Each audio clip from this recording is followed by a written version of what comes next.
तर पुण्यात शिंदेसेनेतील नाराजी नाट्य कायम आहे आणि पक्षातील अस्वस्थता आता वाढताना दिसते। पक्षात अंतर्गत संवादाचा अभाव आणि योग्य समन्वय नसल्यामुळे अनेक पदाधिकारी आणि कार्यकर्त्यांमध्ये नाराजी पसरली आहे। महापालिका निवडणुकीसाठी जागा वाटपाचे निर्णय वरिष्ठ नेते परस्पर घेत असल्याचा आरोप पदाधिकाऱ्यांकडून करण्यात येतो। यामुळे स्थानिक नेतृत्व डावललं जात असल्याची भावना निर्माण झाली आहे आणि याच पार्श्वभूमीवर पुण्यातील शिवसेनेचे प्रमुख पदाधिकारी लवकरच मुख्यमंत्री एकनाथ शिंदे यांची भेट घेणार असून परस्पर निर्णयांविषयी तक्रार करणार आहेत। तसंच महापालिका निवडणुकीतील जागांबाबतही सविस्तर चर्चा होणार आहे। भरपूर उद्रेक होणार आहे। हा अन्याय शिवसैनिक कधीही सहन करणार नाहीये, कारण हा जो अन्याय केलेला आहे ना, या तीन नेत्यांनी केलेला आहे।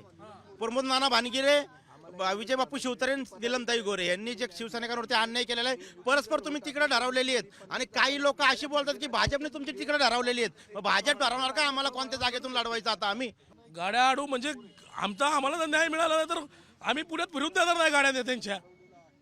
आम्ही गेले अनेक वर्ष शिवसेनेसाठी राबतोय।